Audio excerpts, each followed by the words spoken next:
নমস্কার বন্ধুরা, পথিকেন মানুষ সংসারে আপনাদেরকে স্বাগত জানাচ্ছি। আপনাদের কাছে খিচুড়ির রেসিপি নিয়ে আমরা উপস্থিত হয়েছি। খিচুড়ি রাঁধতে গেলে কি কি উপকরণ লাগে সেগুলো আমরা দেখে নেব।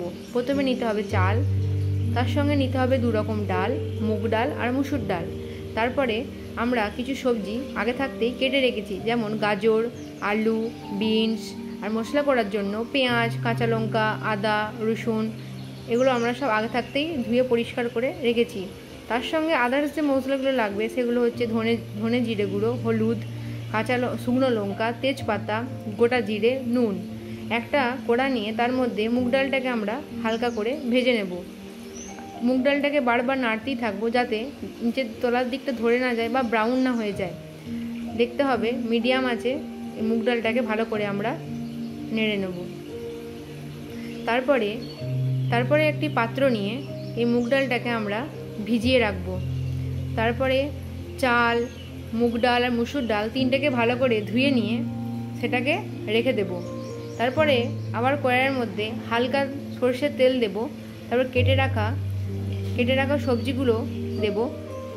প্রথমে আলু, তারপরে বিনস, গাজর সব একসঙ্গে আমরা ভেজে নেব, ভাজতে থাকবো।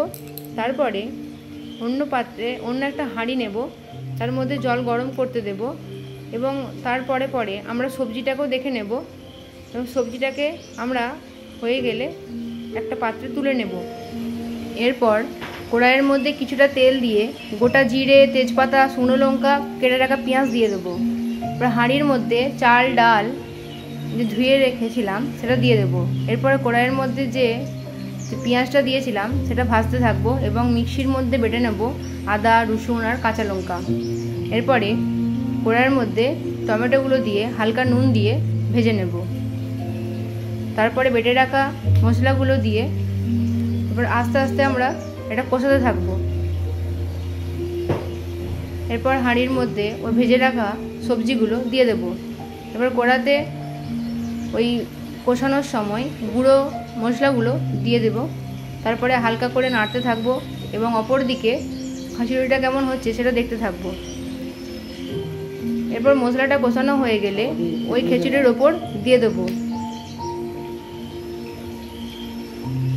তারপর একটা কড়াইয়ের মধ্যে তেল দিয়ে পাতলা পাতলা করে আলু ভেজে নেব এবং যখন খিচুড়িটা হয়ে যাবে তার উপর ঘি দিয়ে দেবো একটু। তারপর একটি চামচ নিয়ে হালকা করে নাড়তে থাকবো। নাড়তে থাকতে হবে, দেখতে পারবো যে শেষকালে যাতে ধরে না যায়। এরপরে প্লেটে আপনারা সার্ভ করুন পাঁপড়, বেগুনি এবং আলু ভাজা দিয়ে। কেমন লাগলো রেসিপিটা আপনারা বলবেন, সবাই জানাবেন কমেন্টসে এবং সবাই আমাদের পাশে থাকবেন। ধন্যবাদ।